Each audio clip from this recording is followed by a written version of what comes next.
Salam hormat, Berita Pagi Sarawak edisi Khamis 13 Mei bersama saya Debbie Eminda Padan. Rakyat Sarawak perlu akur terhadap peraturan dan garis panduan yang ditetapkan oleh kerajaan bagi membendung penularan COVID-19. Ini termasuk mengurangkan aktiviti sosial di peringkat komuniti yang boleh membawa kepada kluster baharu semasa musim perayaan, khususnya sambutan Hari Raya Aidilfitri yang disambut hari ini. Bersempena perutusan Hari Raya Aidilfitrinya yang di-Pertuan Negeri Tun Pehin Sri Abdul Taib Mahmud berkata, rakyat perlu memahami tindakan kerajaan melaksanakan kawalan pergerakan sosial di pelbagai peringkat untuk mengekang penularan virus COVID-19. Tahun ini kita juga terpaksa menyambut Lebaran dalam keadaan norma baru disebabkan oleh penularan virus COVID-19.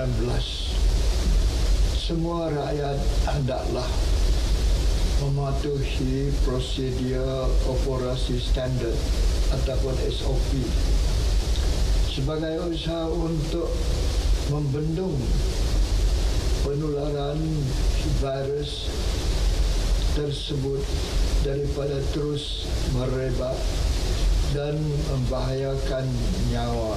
Tun Pehin Sri Abdul Taib juga memaklumkan bahawa kerajaan telah mengenal pasti varian baru di negara ini iaitu dari India yang berpotensi untuk membahayakan nyawa rakyat. Justru beliau berharap rakyat tidak alpa dengan terus memakai pelitup muka, mengamalkan penjarakan fizikal selain terus mengamalkan kebersihan kendiri. Tun Pehin Sri Abdul Taib dalam pada itu menzahirkan penghargaan kepada petugas barisan hadapan yang tidak putus asa dalam menjalankan tugas mereka untuk mengekang penularan wabak COVID-19. Sementara itu, Ketua Menteri Dato' Patinggi Abang Johari Tun Openg dalam perutusan Hari Raya Aidilfitrinya memberi jaminan bahawa Sarawak memberi tumpuan sepenuhnya terhadap usaha mengekang jangkitan COVID-19 selain melaksanakan program imunisasi bagi 2.08 juta rakyatnya yang layak menerima vaksin. Bagi tujuan itu, kerajaan negeri sedang berusaha untuk mendapatkan bekalan vaksin yang mencukupi termasuk berunding dan membuat perolehan sendiri dari pembekal supaya program imunisasi COVID-19 di negeri ini mampu diselesaikan menjelang bulan Ogos depan. Setakat ini COVID-19 telah mengorbankan banyak nyawa di Sarawak. Harga setiap nyawa tidak dapat dinilai. Oleh itu, kerajaan GPS memberi keutamaan kepada usaha untuk memerangi COVID-19. Perkara-perkara lain seperti pilihan raya negeri boleh dikemudiankan sehingga keadaan mengizinkan. Beliau turut menjelaskan keputusan Sarawak untuk tidak melaksanakan Perintah Kawalan Pergerakan PKP di negeri ini. Pelaksanaan PKP secara menyeluruh akan mendatangkan kemudaratan kepada ekonomi negeri yang sudah pun menerima kes PKP dan PKPB setahun yang lalu. Datuk Patinggi Abang Johari dalam pada itu mengajak rakyat negeri ini terus mengukuhkan perpaduan yang sedia terjalin lebih-lebih lagi dalam menghadapi pandemik COVID-19. Beliau berharap seluruh rakyat Sarawak yang terdiri dari pelbagai bangsa dan agama terus menjaga akhlak, budi pekerti dan mengukuhkan budaya hormat menghormati antara satu sama lain. Marilah kita sama-sama merayakan hari yang mulia ini dengan semangat muhibah dan persaudaraan antara sesama manusia tanpa mengira perbezaan agama dan keturunan walaupun dalam keadaan yang terhad dan mencabar. Beliau mengingatkan umat Islam terus patuh prosedur operasi standard SOP sambutan Hari Raya Aidilfitri yang ditetapkan JPBN melalui Majlis Islam Sarawak. Bersempena dengan hari yang mulia ini, saya dan isteri serta keluarga mengucapkan selamat Hari Raya Aidilfitri. Maaf zahir dan batin kepada seluruh kaum muslimin dan muslimat khususnya anak Sarawak di mana sahaja saudara dan saudari berada. Guna teknologi komunikasi untuk meraihkan sambutan perayaan Aidilfitri bagi mereka yang jauh dari keluarga. Menteri Muda Perancangan Bandar, Pentadbiran Tanah dan Alam Sekitar, Datuk Len Talif Saleh berkata, kaedah itu dilihat lebih sesuai dengan situasi COVID-19 ketika ini, seterusnya mengelak penularan pandemik tersebut. Jelasnya jangkitan COVID-19 mudah meningkat di musim perayaan. Oleh itu, arahan Jawatankuasa Pengurusan Bencana Negeri hanya membenarkan sambutan Aidilfitri pada hari raya pertama dengan kehadiran keluarga terdekat sahaja dilihat langkah terbaik mengelakkan penularan.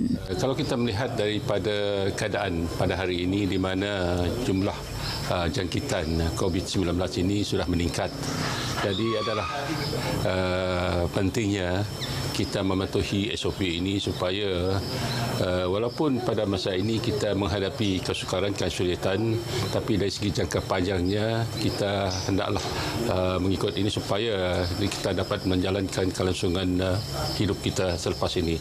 Bercakap kepada RTM di Kuching, Datuk Len Talif yang juga ahli Dewan Undangan Negeri Kuala Rejang berharap penduduk di kawasannya terus patuh dengan SOP yang telah ditetapkan untuk kebaikan semua. Sebab itulah kerajaan mengambil.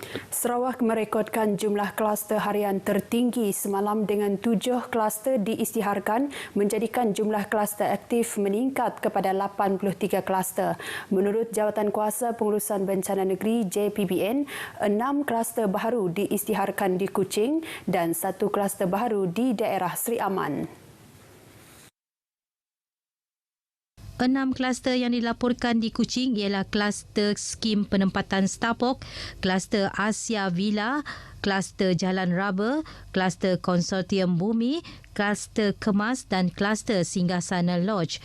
Kesemua kluster ini melibatkan kluster komuniti, kluster keluarga dan kluster di tempat kerja.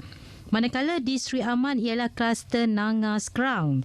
JPBN turut membuat keputusan untuk mengenakan Perintah Kawalan Pergerakan Diperketatkan PKPD di 11 kawasan melibatkan rumah panjang, kuartus pekerja dan flat kediaman. Kebanyakan kawasan tersebut terletak di Bintulu, Tatau dan Serike yang dikenakan PKPD antara 10 Mei lalu sehingga 27 Mei ini.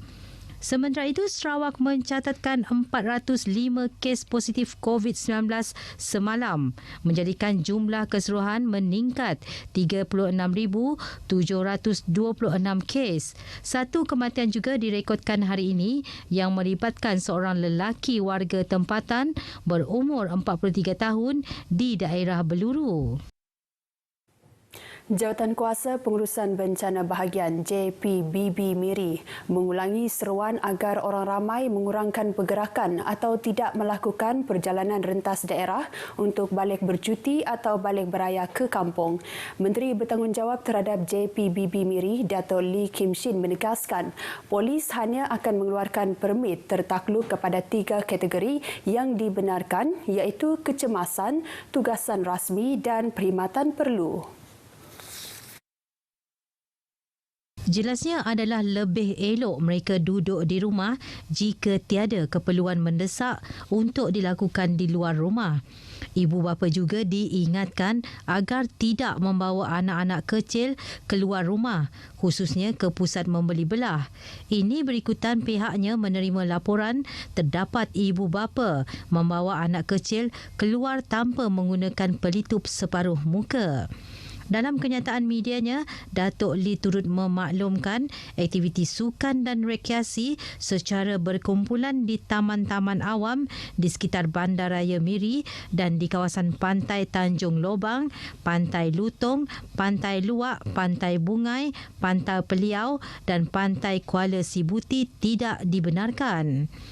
Dalam pada itu, beliau juga meminta mereka yang belum mendaftar untuk menerima vaksin agar segera berbuat demikian bagi melindungi diri dan juga orang lain.